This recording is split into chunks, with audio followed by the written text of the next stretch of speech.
Atlantic Canada can be windy. For those of us who live here, we say things like, it's blowing a gale, or someday on close, what? Finally, this part of the world is capitalizing on its wind to create renewable energy. SWEB Development, a leader in wind farm renewable energy generation, has its regional headquarters in Nova Scotia. Please welcome Rory Cantwell, the CEO of their Halifax operations. He's proud of their 100 megawatt wind and solar projects across Atlantic Canada and Northeast US. Coming up next, here's my chat with Rory.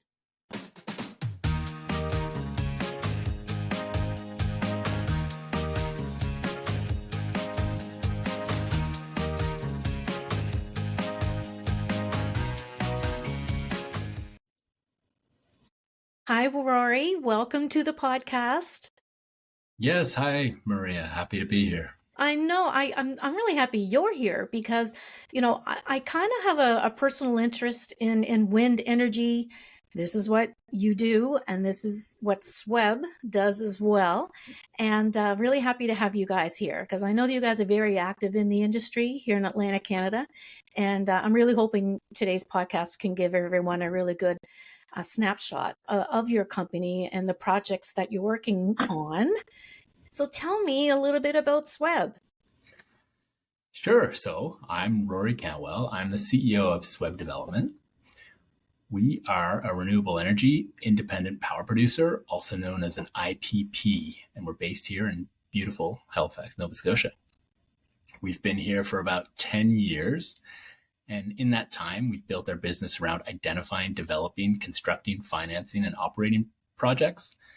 We currently operate about 100 megawatts of wind and solar projects in Eastern Canada and the northeastern US. Recently, we were awarded the 94.4 megawatt Weavers Mountain wind energy project in partnership with Glooscap First Nation. And that was through Nova Scotia's rate-based procurement. And that should come online in the next couple of years. Further, our corporate parent is WEB. They're an Austrian community-owned energy transition company. And WEB has been around for about 30 years and operates over 600 megawatts of wind, solar, small-scale hydroelectric power plants throughout Europe and North America. In terms of who we are at SWEB, our mission is twofold. One, we find creative solutions to fight the climate change crisis. And two, we prioritize sharing meaningful benefits with the communities in which our projects are sited. And in many cases, these can be First Nation communities. So thanks for inviting me to the podcast. Excited to be here. I think your podcast is great, and it's excellent to see some focus here in Atlantic Canada. It is. And I also, want to find out a little bit more about your organization, because community collaboration is very important. And why is that? Why? Right. Yes, you're right, Maria. As I mentioned in our intro, the company's mission is to find creative solutions to the climate change crisis and to make sure the related project benefits are shared with the communities. What I didn't mention is that we think of our company as showing a way as to how things can be done, and certainly collaborate with and encourage entities to join us in the journey of making our projects a success. In other words, we try to bring our stakeholders along with us, particularly such groups that have been historically underrepresented in the energy sector. Back to your question about collaboration, I think what is essential for the success of any project is to communicate early and often with the key stakeholders. So that certainly is the community. I know it's kind of cliche to say that, but it's very true. And the reason for that is because with early engagement, you can integrate the community's feedback into the project design. It's much harder to integrate feedback later on in the development process as things start to get sort of set in stone. And when I say community, it can be a broad definition, right? It can be the municipal government, it can be a recreation group, a group of concerned citizens, a conservation group, or a First Nation community. So if someone was a member, like let's say someone was a member of the Community Liaison Committee for something like yellow birch or sugar maple project, what kind of questions or what kind of commitment is needed for someone to be on that committee? Yeah, that's a really good point. So maybe a bit of background: community liaison committees, or CLCs. So I guess that's kind of a way we walk the talk. So what they are, ideally, it's a group of people based in the area of a given project, which are independently managed and not affiliated with the project company at all. They have this forum to facilitate discussion and share information between the project company and the community. So the CLC will provide feedback and ideas for ways to improve a project or troubleshoot potential impacts. And also a CLC, there'll be a fund associated with project revenue, and the CLC will be involved in directing how those funds are invested in the community. So that's one way that they can share in some of the project benefits. And typically these investments are related to the themes of say, a renewable energy project. So, sustainability initiatives, conservation initiatives, decarbonization, education, and so forth. So with that in mind, you mentioned yellow birch, but we have a number of projects here in Nova Scotia where we're actively seeking members for our CLCs. There's more information on our website. So SWEB.energy, no .com, no .ca. So SWEB.energy. And you'll find a lot of info there. Also, our email address is contact@sweb.energy. Maybe you can post it. Yeah, we'll share that for sure. Yeah, if you're actively looking. Yeah. What are your thoughts on the opportunity for energy generation, from wind in Atlantic Canada? I know you mentioned Atlantic Canada, but I guess there's northeastern the U.S. as well. Good question. The opportunity is huge. Yeah. We're sort of in a perfect storm here, certainly in Atlantic Canada, and pardon the pun, but there are very strong winds and good wind regimes in this area, but also carbon intense grids that require decarbonization through regulatory requirements, but also because generators are starting to age, and the energy transition has created a clear and present need for new carbon-free power, such as wind. And wind is of particular interest due to its price point, whereby it's one of the lowest cost options of new forms of electricity. And the other benefit is with wind, the power purchase agreements, they're typically fixed rates for the sale of the power or some sort of known indexation. So the buyers know exactly how much they'll be paying for that power for, a 25-year period, for example. Thus, there's no risk for fuel price volatility that you might see in other forms of power generation. And I mean, you don't have to take my word for it. Both Nova Scotia and New Brunswick have shared plans for significant investment in renewable energy over the next 10 years. Nova Scotia's clean power plan speaks to over 1,000 megawatts of new wind by 2030. And New Brunswick's recently released Path Forward to 2035 speaks to a similar amount of wind energy being added to the grid. That's awesome. Yeah. Now, when, we all say wind farms, for one thing, we're driving along the highway, we're going from point A to point B, and, we see them, popping up in a lot of places. For a lot of people like me, in an earlier conversation we had, I had no clue that no one wind farm is the same. Sometimes you see, something, the turbines, might be rotating around and some may not, and what is the reason of that? So tell me a little bit about, or everyone listening in, what factors go into the development, of a wind farm project? Right. Well, I'll give a bit of background on wind energy itself. So, I mean, wind energy, it's a relatively simple concept, right? It's one that humans have been harnessing for thousands of years. I mean, from milling grain to sailing across oceans to the modern electricity production we're talking about right now. Mm-hmm. So, I mean, how it works, there are differences in atmospheric pressure based on a number of different factors, such as climate, topography, season. And these pressure differences result in wind flow. So this kinetic energy is then converted into mechanical energy through the rotation of the blades, which is then converted into electrical energy and delivered to the grid. So I have a turbine here. Yeah. So as the wind passes over the blades, lift is created. So much like the sail on the boat or an airplane wing, as the wind passes, it creates lift. So it's like the Bernoulli principle you would have learned about in high school.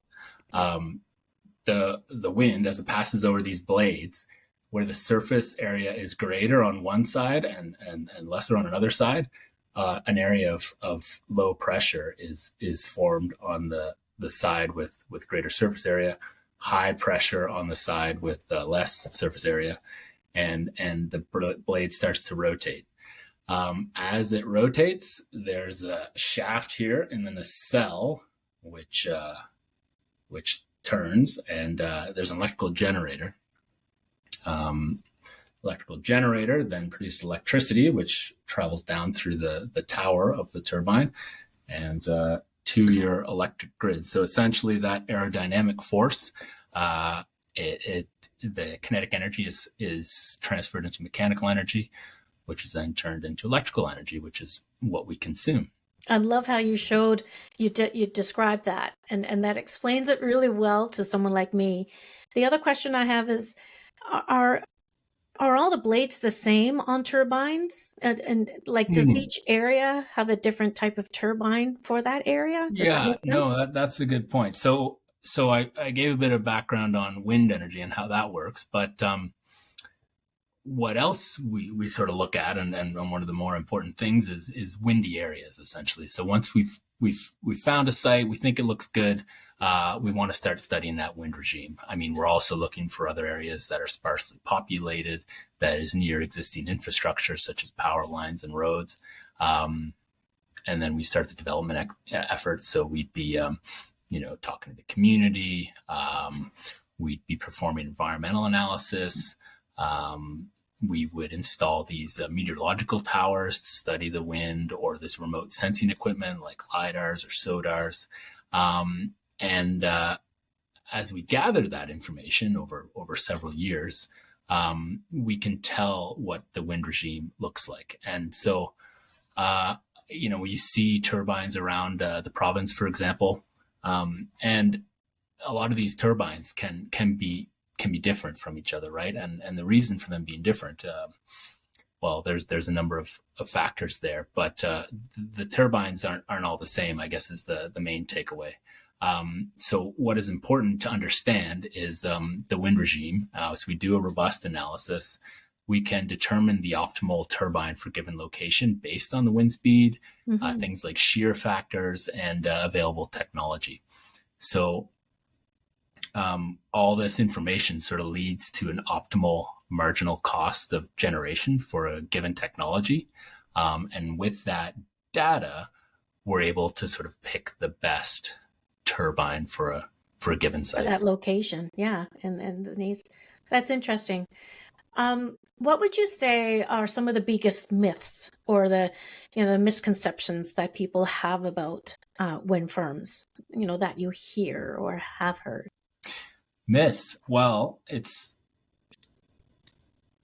myths. So, I mean, I've been working in wind for a long time, since the aughts. And when I first started working in wind, it was still a bit of a fringe technology. So you couldn't really point to wind turbines in the near area for people to go check out. So there's a lot of, fear of the unknown, let's say. So, I mean, criticisms about it costing too much, for example. And nowadays, wind's been out in the environment for a long period of time. We're solidly 10 years into having wind here in Nova Scotia, and a lot of those myths have been put to bed.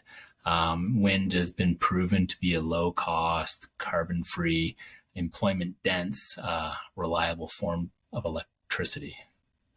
That's awesome. And I want to believe, I believe that too, because I'm seeing them pop up, and I'm seeing them in areas, and it's nice to see that the investment is being made. And that leads me to our last question is what's next for SWEB? And I know you have big plans. I know you have a lot of great projects on the go. Do you want to tell us a little bit about those and how they're coming along? Sure. So, what can I say? It's certainly an exciting time to be a renewable energy developer in Atlantic Canada. There's just so much going on. And we'll certainly do our best to participate in the programs that are brought forward in the region, such that we fight climate change and keep prices as low as we can for the rate base. Mm-hmm. As I mentioned, we're committed to finding creative solutions for the climate change crisis and ensuring the benefits are associated with these solutions are shared in a meaningful way with the communities in which they're sited. And what is particularly important to us is ensuring we help Nova Scotia and New Brunswick decarbonize, given the grid here is very carbon dense compared to other Canadian jurisdictions. So big plans for Eastern Canada. I look forward to growing beyond that, but right now there's just so much opportunity here. And by the way, I'd really like to point out that we're proud of the bold action being taken by the province and the utilities to meet the changes of the energy transition. And it's great to see the developers that began in the ComFit program many years ago grow from these smaller projects to larger projects that we see today. The ComFit program was a bold program in its day, and it gave way to the local industry we have here in the Maritimes. For example, the winners of the rate-based procurement that I mentioned earlier, those were all awarded to companies that had ties with the ComFit program. So really great to see the industry sort of growing locally. And, we're certainly happy to call Halifax home, and great to see all these opportunities before us. Wonderful. And I will make sure that we share the CLCs, so the communities, and how people can get involved and become a stakeholder, perhaps, and all the steps they need to take. Tell me about Indigenous Collaboration. Very important for your organization. Do you want to talk about how you involved that community? Yes. Well, first off, working with First Nation communities is key for our company. Not only is it in line with our mission, but we find there is strong interest from First Nations to participate in renewable energy projects, given the treading lightly on the earth ethos and it being a good way to diversify their investments. Furthermore, in many cases, the First Nation is part of the community in which the projects are sited. Thus, they hold a deep understanding of the land, which is extremely important during the stakeholder engagement, planning, and design phases of a project. And lastly, as a business leader, I think it's important to prioritize inclusion of First Nation communities in these projects and to invite them to participate, as they were not included in previous industrial revolutions. Thus, the onus is on the developers to ensure they are part of the energy transition. I might add that I have learned a lot from working with First Nation communities, and I found that after speaking with our partner First Nations about certain challenges and opportunities, I always find myself thinking about these things in new ways, often leading to creative solutions that otherwise I'm not sure they would have been considered. So Indigenous collaboration is sort of key to how we do business here at SWEB. Very important. No, that's great. Rory, I want to thank you for your time today. It was really great to have you. And I can't wait to hear about your progress, in the next couple of years. Yes. Thank you very much, Maria. I really, really enjoy the opportunity to speak about all these great projects that are happening out here. I hope this episode gave you something to think about the next time you're driving past a wind farm on the highway. Thank you, Rory. This podcast is sponsored by the Smart Energy event in Halifax, where registration is taking place right now, and yours truly will be there. Have an idea for a guest on the Reimagine Energy podcast? Well, look no further than reimagineenergy.com. Fill out a form and we'll gladly get back to you. I'm Maria McGowan, your host. Thanks for watching and listening today. See you next time.